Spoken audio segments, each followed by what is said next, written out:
Hello, my friend! It is my pleasure to introduce you to Corinth's Temple of Aphrodite. In Greece, many love stories were told about the gods. How romantic! Sometimes they were heartwarming and happy, but they often ended in tears, tragedy, and a whole brood of illegitimate children. I'm looking at you, Zeus! Anyway, this tour will introduce you to some of these divine love stories, which may give you perspective on how the Greeks approached love in their own lives. Enjoy your visit, my friend. I'll come see you again when you finish the tour.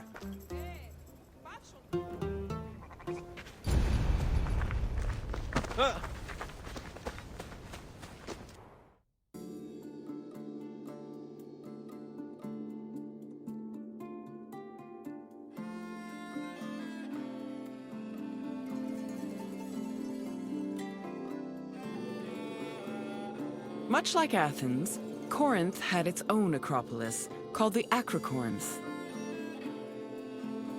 The natural promontory provided an excellent view of the surrounding territory. It was also the home of several sanctuaries, allegedly constructed in the 6th century BCE. The Acrocorinth's most famous attraction was the Temple of Aphrodite. Pausanias describes it as having statues of Aphrodite, her son Eros, and the sun god Helios. According to Strabo, the temple's most distinguishing feature was its servants, who acted as sacred prostitutes. However, Strabo is the only source for this information, and it is still hotly debated to this day.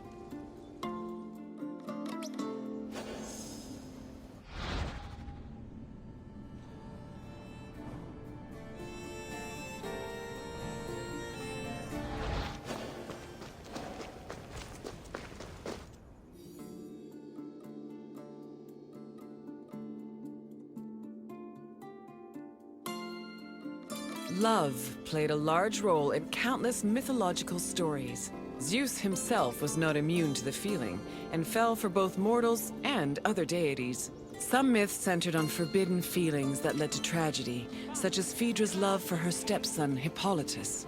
While marriage was prominent in mythology, it was usually presented as problematic. For example, Aphrodite frequently cheated on her husband Hephaestus, and Medea's resentment against her ex-husband Jason eventually drove her mad enough to murder her children.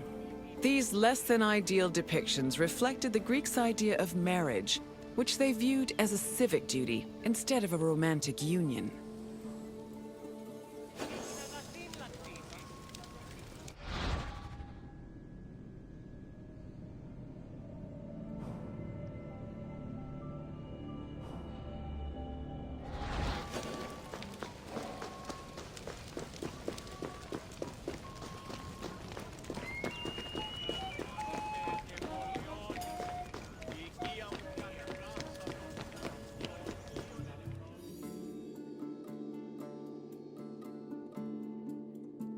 The goddess Aphrodite was one of the mightiest Olympians, and was typically associated with love, beauty, and sex. She was worshipped all across the ancient Mediterranean by men and women, both young and old.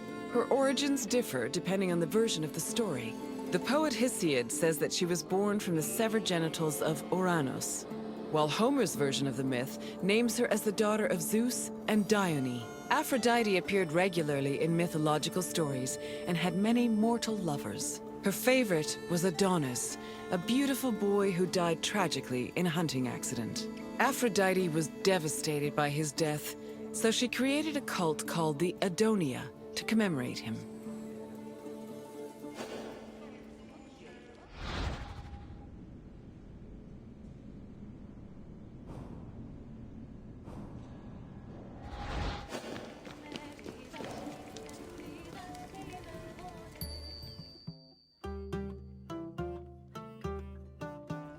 My friend, good to see you again.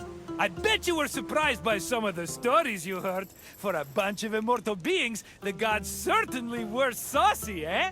Tell me if there's anything else I can do for you. Normally, I don't let people go until they buy a souvenir. But for you, my friend, I'll make an exception.